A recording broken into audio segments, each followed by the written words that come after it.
Open your phone, and chances are that you've got the Groww app sitting right there, maybe tucked away in that folder of money apps that you check once in a while. It feels simple, it feels friendly, and it is a place where millions of Indians place their very first stock trade. But behind that familiar green logo is the story of a company that is in a rush. For context, Groww is preparing to go public at a valuation of around $9 billion. News reports say that it is all set to file its updated DRHP this week and is looking at a November listing. So it is no wonder that Groww is no longer content with being just India's largest stockbroker. It is buying a wealth tech startup called Fisdom for $150 million, and it is building a new unit called W just for the rich. Why? Well, because the world that it thrived in, which was discount broking, is changing fast. Regulations have clamped down on futures and options, once the main moneymaker for firms like Groww, Zerodha, and Angel One. Trading volumes are down, clients are leaving, and in April alone, Groww lost 75,000 users. Zerodha lost 50,000. The boom seems to be slowing down. And right when broking feels shaky, wealth management has become the new gold rush. Investors see it as predictable, sticky, and long-term. Valuations are richer, multiples are higher, and everybody wants an in. And now Groww is throwing its hat into the ring. But here's the twist. You see, Groww's $9 billion IPO valuation depends on more than just hype. It depends on convincing the market that it can leap from being the app of choice for first-time traders to a serious player in wealth management, which is a business built around the country's rich and super rich. So the question is, can Groww really make that jump? Or is this just a flashy pivot before it steps into the harsh spotlight of the public markets? Welcome to Daybreak, a business podcast from the Ken. I'm your host Snigdha Sharma, and I don't chase the news cycle. Instead, every day of the week, my colleague Rachel Varghese and I will bring you one business story that is worth understanding and worth your time. Today is Tuesday, the 16th of September.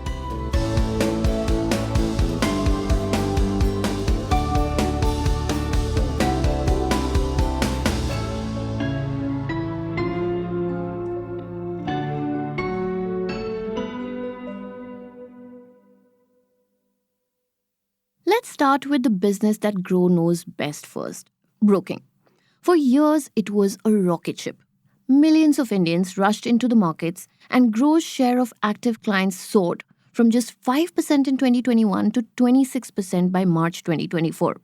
Its app became the entry point for a new generation of investors. But popularity does not always equal profitability. Most of Groww's clients are young, first-time investors. And they are not placing massive trades. They are not sticking around when markets get rough. In fact, Groww's average revenue per user in FY 2024 was just under 4,000 rupees. Now, compare that with Angel One, which makes double, or Zerodha, which makes triple. And now, the real blow, which is regulations. India's market regulator, SEBI, cracked down on derivatives trading, futures and options. For brokers like Groww, Zerodha, and Angel One, that was their bread and butter. So when that revenue stream shrank, so did their margins.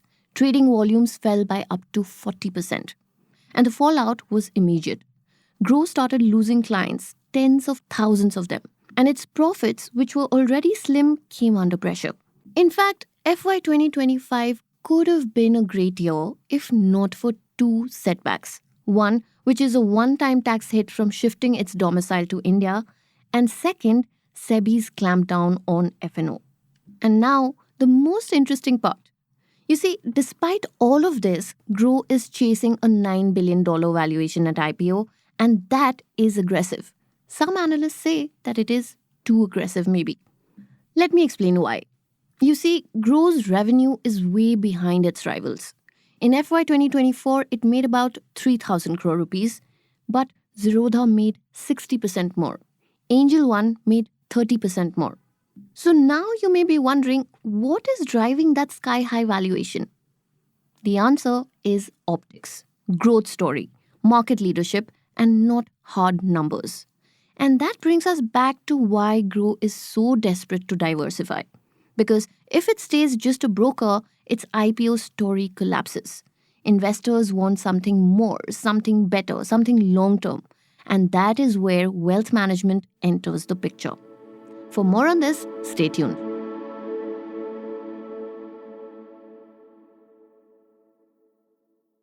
If you are a regular listener of Daybreak, you will know how wealth management has become the latest hotcake in India. It is seen as stable, predictable, and sticky. Unlike broking, which depends on trades, wealth managers earn by distributing products and managing portfolios. Investors naturally love this model. And the proof is in valuations. Wealth firms like 361 trade at 37 times in earnings. Anand Rathi Wealth over 50 times. Now compare that with Angel One at 23 times. The market clearly thinks wealth is worth more.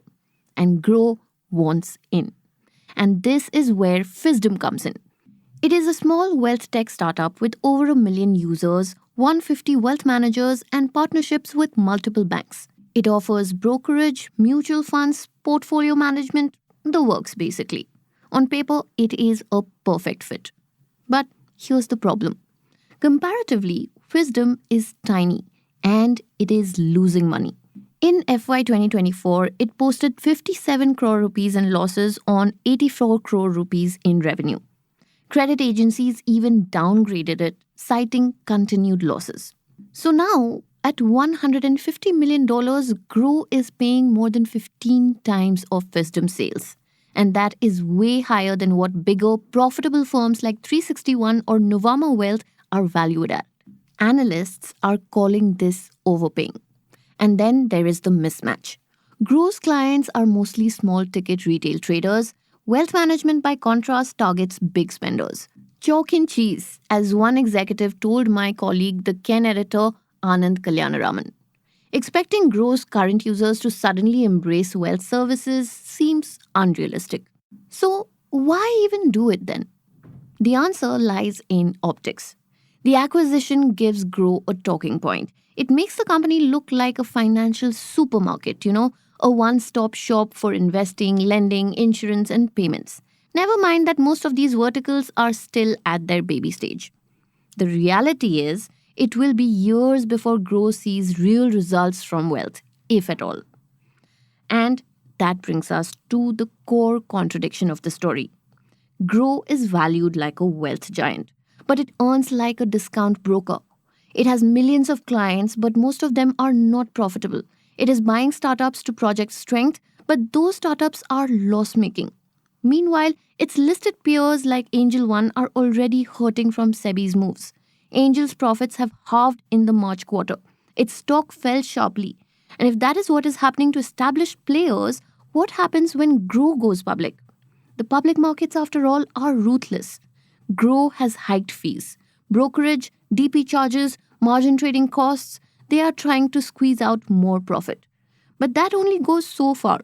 Investors like GIC, who've already put in $150 million, might have their reasons, which is FOMO, or fear of missing out.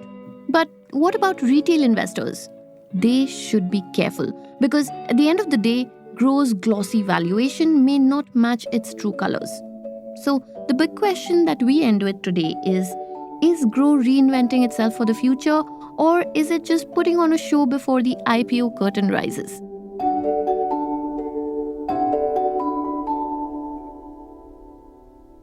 Daybreak is produced from the newsroom of The Ken, India's first subscriber-focused business news platform. What you're listening to is just a small sample of our subscriber-only offerings, and a full subscription offers daily, long-form feature stories, newsletters, and a whole bunch of premium podcasts. To subscribe, head to theken.com and click on the red subscribe button on the top of the website.